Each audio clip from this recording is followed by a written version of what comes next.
Coming up, I'm going to be talking about Percy Jackson and the Olympians, plus also What We Do in the Shadows coming to an end. But before we go any further, make sure you do hit that subscribe button to keep up with the latest Disney Plus news. Hi everyone, it's Roger here from What's On at disneyplus.com. It's time for a quick Disney Plus news roundup. So let's start off talking about Percy Jackson and the Olympians, because the very first 2 episodes have been released on Disney Plus around the world. The first episode is also available on Hulu if you want to give it a go there as well.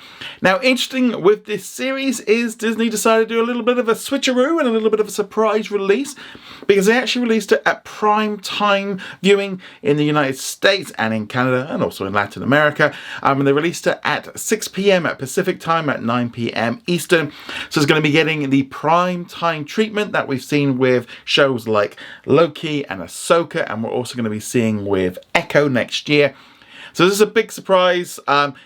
Kind of in some ways got a little bit ruined, because it was popping up on Hulu that it was happening, and then it kind of came off, but wasn't too sure when I went to bed. But when I woke up in this morning, it was already there. So I watched the 2 episodes, but I'm going to get into my thoughts on them a little bit later in the video. But yeah, so we're going to get in the primetime spot, and it's going to be happening for the rest of the series. So late on Tuesdays it's going to be coming out. Obviously, if you're in UK or in Europe or in Asia or Pacific, it's still going to be coming out on Wednesday. It's just going to be much earlier. I'm going to be honest, I ain't getting up at 2 o'clock in the morning to watch it here in the UK. I can just watch it when I get up before the usual update. So we're seeing this more and more with their prime releases, and I think it makes a lot of sense. Get that buzz going, get more viewers into it. And definitely seems to be something that we're going to be seeing, I think, a lot more. But only on those key core titles. They're not going to be doing it on everything. But yes, it's going to be interesting to see if they do it with What If as well. They still haven't confirmed that. But as we saw with Percy Jackson, they sometimes leave this stuff to the very, very last minute. But let us know. Did you watch Percy Jackson? Let us know what you thought of it in the comments below. And if you think that going to prime time is a good call, let us know. Let's now talk about the FX series What We Do in the Shadows, because this series had been renewed last year for seasons 5 and 6. We saw season 5 get released earlier this year on the FX channel, as well as Hulu and on Disney Plus around the world. Filming on the 6th season is set to begin in January, and it's now going to be the last season. They're not going to be doing any more after that, so at least they get to kind of wrap it up with a final season. It's kind of strange when they did the announcement of the initial 2 seasons, because that's not something they tend to do. But yeah, so this one's going to be a shame. I've watched a few episodes, not really my kind of humour on it, but yeah, it's always a kind of weird thing when a long-running show comes to an end. And I also feel like, especially like nowadays, you don't tend to get shows get into 6 seasons. They obviously start costing more as they get more into later seasons.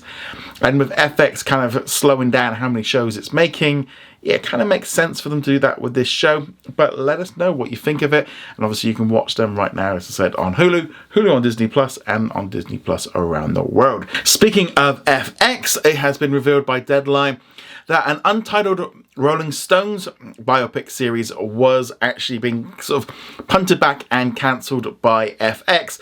This came about a few years ago. Never really came to anything.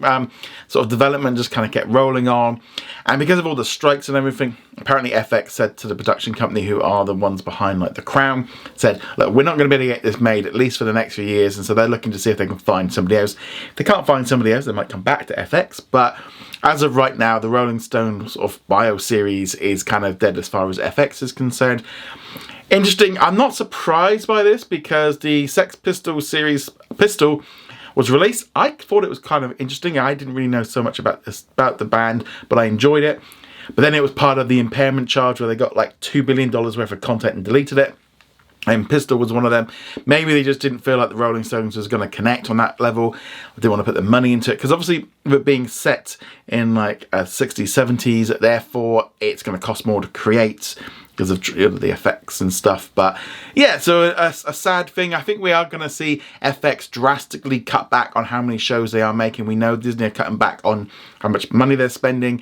And it looks like it's starting to hit on FX just as much as it is on the other studios, and to create a bit more of a curated list. But yeah, so between this and the What We Do in the Shadows is definitely not so good news for the FX stuff. So with it being Wednesday, let's talk about what's new on Disney Plus today. And obviously with it being just a few days until Christmas, it's been a big release day. They put out a lot of stuff today, so you can check out. So obviously the first 2 episodes of Percy Jackson and the Olympians.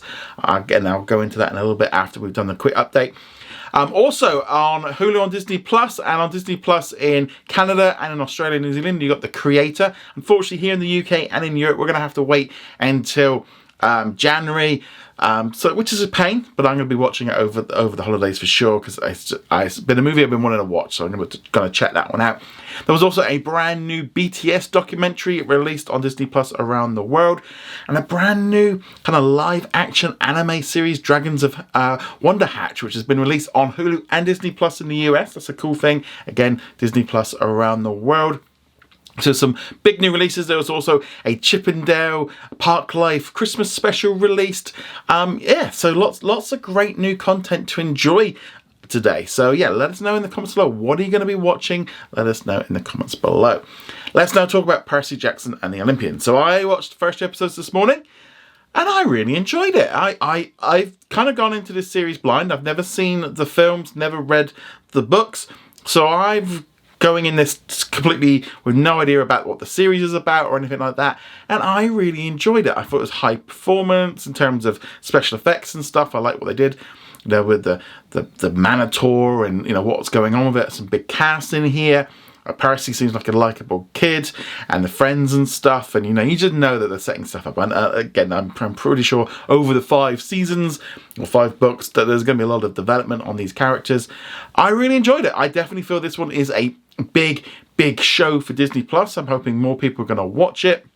I'm hoping that there's strong word of mouth. People are going to check it out over the holidays. Yeah, I'm really hoping that this is the big show that Disney Plus has been waiting for. There's a lot of pressure on it. Obviously with the prime time move as well.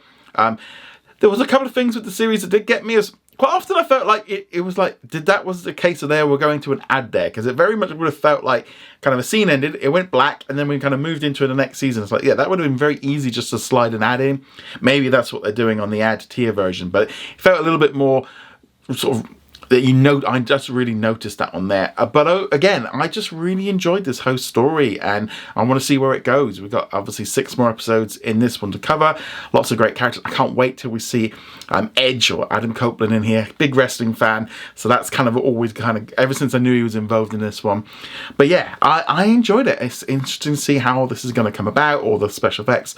Yeah, this is going to be my Wednesday mornings for the next sort of 6 weeks. So just like, yep, I want to watch Percy Jackson. I've even liked it, but let us know what you thought of it in the comments below. In our comment today, which comes from Jackmon, who says, I saw everywhere that Avengers Kang Dynasty has been renamed to Avengers 5. So obviously Disney had originally announced that the 5th Avengers film was going to be called Avengers Kang Dynasty, and the 6th one was going to be Avengers Secret Wars. Now everything that's been going on with Jonathan Majors, apparently internally, that now they're just referring to it as Avengers 5. They've brought in a new writer on it, and I suspect it's going to set up something with Secret Wars, whether or not they keep with Kang or if they bring in a new villain. They've got time to do things. Things aren't set to begin filming anytime soon. They've got to write the script. They've got, in some ways, it's the directors, Paul Walker's Dustin is now going to be doing Shang-Chi 2 and focusing on the Wonder Man Disney Plus series. So they're definitely reshuffling the decks, getting different creatives in, and that's probably for the best. Let them set up a new way.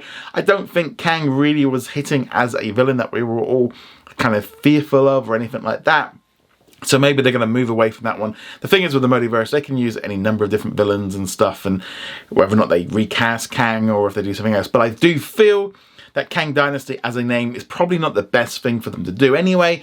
So yeah, coming up with a new name, whatever they do, I'm sure they'll come up with some way of doing it. And wouldn't be at all surprised if there's some kind of war in there some way. They do seem to like that, like Civil War, Infinity War.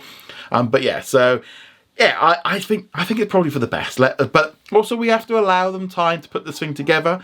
But let us know what you think of all this in the comments below. Remember to go check us out over at what's on at disneyplus.com. Like, follow, and subscribe, and I shall see you guys soon. Laters.